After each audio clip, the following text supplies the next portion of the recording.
London, 1888. A city swollen with people, choked by smoke, and ruled by shadows. The gas lamps flicker weakly against the fog, casting long, trembling silhouettes that stretch and disappear into narrow alleyways. Somewhere in the distance, a church bell tolls the hour. Midnight has passed, and in the East End of London, a killer is walking. He does not run, he does not hide his face.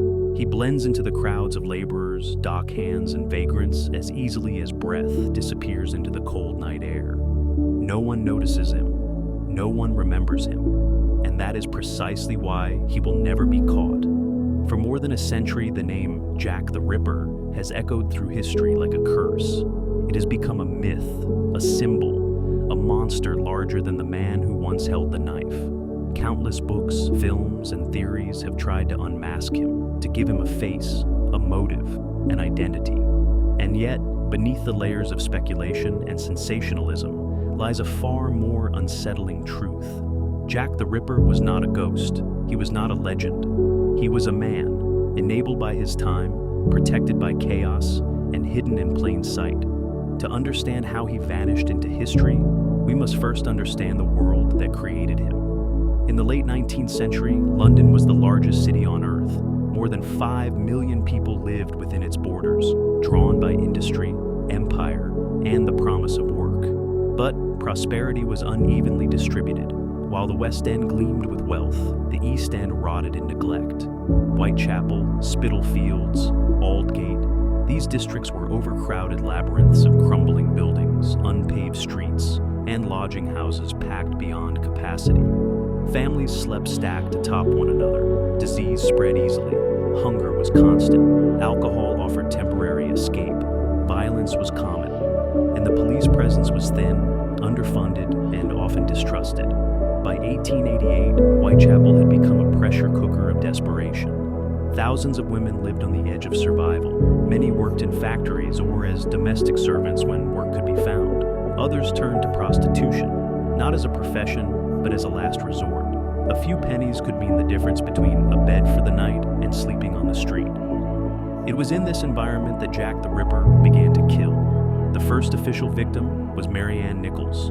In the early hours of August 31st, 1888, Nichols was walking through Whitechapel after being turned away from a lodging house. She was 43 years old, separated from her husband, and struggling with alcoholism. Friends later recalled that she had earned enough money for a bed earlier that evening, but had spent it on drink. Determined to try again, she set out into the night. She never returned. At approximately 3:40 a.m., her body was discovered in the Bucks Row, now known as Durward Street. Her throat had been cut so deeply that the spine was nearly severed. Her abdomen had been slashed open, the wounds inflicted with shocking speed and precision. This was not a crime of passion. It was a controlled act. The police were initially unsure what they were dealing with. Whitechapel was no stranger to violence. Murders occurred with unsettling regularity, often dismissed as the inevitable result of poverty and drink. But as the details emerged, something felt different. The brutality was excessive. The silence of the attack was unnerving, and there were no signs of struggle. Whoever killed Mary Ann Nichols knew exactly what he was doing, and how long he had before discovery. Within days, fear began to spread. Just a week later, on September 8th, Annie Chapman was found dead in the backyard of 29 Hanbury Street. Like Nichols, her throat had been cut, but this time, the killer went further. Chapman's abdomen was opened and her uterus was removed. This detail would haunt the investigation for decades. Some believed it pointed to medical knowledge. Others argued it showed only familiarity with animal slaughter. In Victorian London, both were disturbingly common, but what could not be ignored was the escalation. The killer was gaining confidence. Chapman had been seen alive less than 30 minutes before her body was discovered. The murder had taken place in a small, enclosed space. Someone could have interrupted him at any moment, yet he stayed. As newspapers seized on the story, public panic intensified. Headlines screamed of a Whitechapel fiend. Letters flooded police stations. Vigilante groups formed. Men armed with clubs patrolled the streets at night, suspicious of anyone who did not belong. And still, the murders continued. Elizabeth Stride was killed on September 30th. Her body was found in Dutfield's yard. Unlike the others, she had not been mutilated, likely interrupted before the killer could complete his ritual. Less than an hour later, Catherine Eddowes was found dead in Mitre Square, her face slashed, her abdomen opened, one kidney removed. 2 murders in one night. The press dubbed it the double event. By now, Jack the Ripper was no longer just a killer. He was a presence, a looming, invisible threat that haunted every alleyway and doorway. Women feared walking alone. Men feared being suspected. The police feared public outrage. And perhaps most disturbing of all, someone was writing letters. Letters signed Jack the Ripper. Some mocked the police. Others claimed responsibility. Most were hoaxes. But a few arrived with details that suggested insider knowledge. One included part of a human kidney, allegedly taken from one of the victims. Whether genuine or not, the letters accomplished their purpose. They turned fear into spectacle. As the murders became international news, theories flourished. Was the killer a madman? A doctor? A butcher? A member of the aristocracy? Protected by privilege? Every suspect reflected the anxieties of Victorian society. But beneath the noise, the police struggled with harsh realities. There were no fingerprints, no forensic databases, no reliable witness descriptions. Gaslight distorted faces, fog erased details, and the East End was filled with transient populations who came and went without records. In many ways, Jack the Ripper was the perfect criminal for his time. He struck quickly. He chose victims who would not be immediately missed, and he vanished into a city that barely noticed the living, let alone the dead. Mary Jane Kelly would be his final known victim. Killed on November 9, 1888, inside her own room on Miller's Court, her murder was the most brutal of all. Her body was mutilated beyond recognition. Organs were arranged with deliberate intent. The violence suggested rage, control, and something deeply personal. And then, it stopped. No more canonical murders, no arrest, no confession. Jack the Ripper disappeared as suddenly as he had arrived. To this day, no one knows why. Did he die? Was he imprisoned for another crime? Did he simply move on to another city, another life? Or did the myth of Jack the Ripper consume the man himself, allowing him to vanish into legend? This is where we pause, because from this point forward, the investigation fractures into theories, suspects, and contradictions. And here is the question that has haunted historians, detectives, and criminologists for over a century. If Jack the Ripper were not a monster hiding in the shadows, but an ordinary man hiding in plain sight, would we recognize him today? As you continue watching, consider this carefully. When fear grips a city and everyone is watching the darkness, who is watching the man standing beside them? The moment the body of Mary Jane Kelly was discovered, even seasoned officers struggled to process what they were seeing. This was no longer the work of a killer who struck quickly in darkness and vanished. This was prolonged, intimate violence carried out behind a closed door. For the first time, Jack the Ripper had privacy, and what he did with it horrified everyone who entered that small room on Miller's Court. Kelly's face had been effectively erased. Her body was opened, organs removed and placed deliberately around the bed. Flesh was stripped from bone. The scene suggested not frenzy, but method, time taken without interruption. Whoever killed her felt safe enough to remain, to complete his ritual without fear of discovery. And then, just as suddenly as it had escalated, the killing stopped.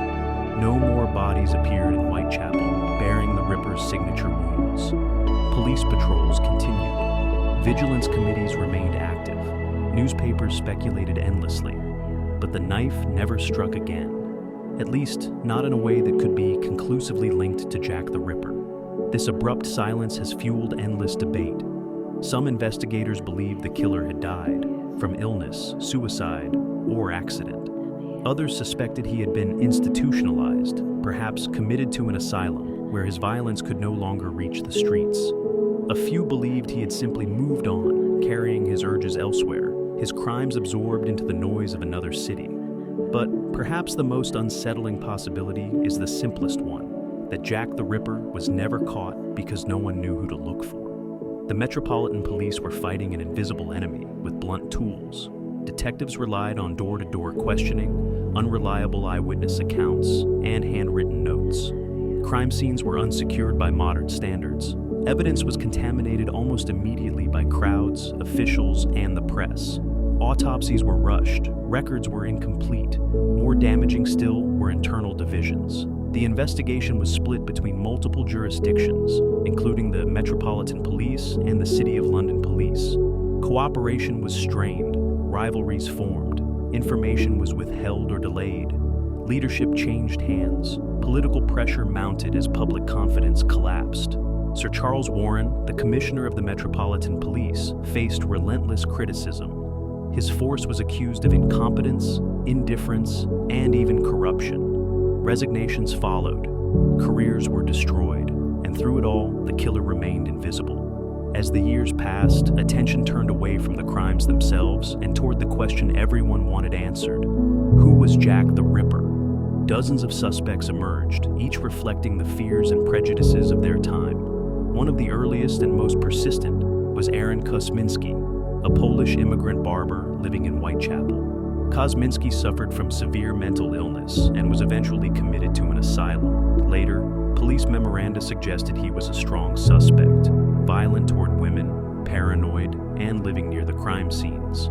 But there were problems. No direct evidence linked him to the murders. Witnesses failed to identify him definitively. And despite claims made decades later, contemporaneous records show that Kosminski was closely monitored after his institutionalization, with no indication of prior arrests for violent crime. Another suspect was Montague John Druitt, a barrister and schoolteacher who drowned himself in the Thames weeks after Mary Jane Kelly's murder. Druitt's family believed he had been mentally unstable. Some police officials later speculated that his suicide coincided suspiciously with the end of the killings. Yet again, the evidence was circumstantial. Druitt lived miles from Whitechapel. No witness placed him near the scenes. His alleged insanity appears exaggerated by hindsight, rather than supported by medical documentation. Then there was Francis Tumblety, an American doctor with a flamboyant personality and a documented hatred of women. Arrested in London for gross indecency, he fled the country during the height of the investigation. Some believed his medical background explained the anatomical precision of the crimes. But Tumblety was well known, highly visible, and constantly in the public eye. Jack the Ripper, by contrast, operated unseen, blending effortlessly into the background. Over time, the suspect list expanded to include royalty, artists, surgeons, writers, and even women. Each theory claimed to finally unmask the killer. Each fell apart under scrutiny. In recent years, renewed interest emerged with the advent of forensic science. In 2014, a shawl allegedly belonging to Catherine Eddowes was tested for DNA. The results were claimed to match a descendant of Aaron Kosminski, sparking headlines worldwide. But experts quickly raised concerns. The shawl's provenance was dubious. It had passed through countless hands over more than a century. Contamination was unavoidable. The DNA markers used were common across large populations, and the findings were published without proper peer review. Once again, certainty proved elusive. What all these theories share is a fundamental flaw. They assume Jack the Ripper was exceptional, that he stood out, that he was remarkable, that something about him would betray his secret. But history suggests the opposite. The most effective criminals are often the least noticeable. They follow routines. They appear ordinary. They are neither geniuses nor madmen, but individuals who exploit opportunity and environment. Whitechapel in 1888 was the perfect environment. Crowded streets, transient populations, women forced into vulnerability, police stretched thin, and a society conditioned to overlook suffering. Jack the Ripper did not need brilliance. He needed anonymity. He needed to look like every other man walking those streets at night.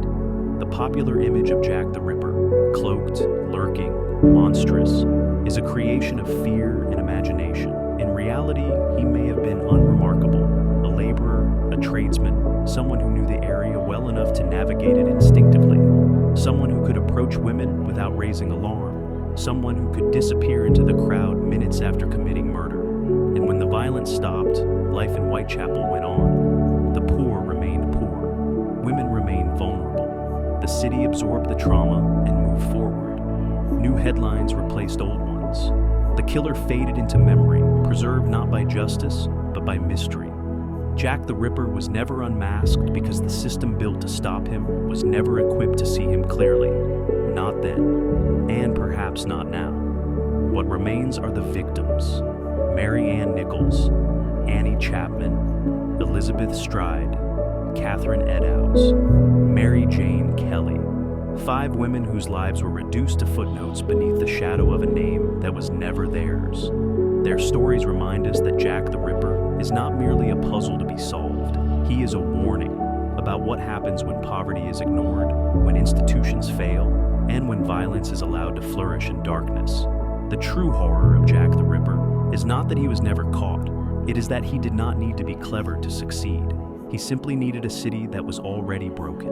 And so, the question lingers, unanswered and unsettling. If Jack the Ripper were alive today, walking among us, unnoticed, would we recognize him any sooner than they did in 1888?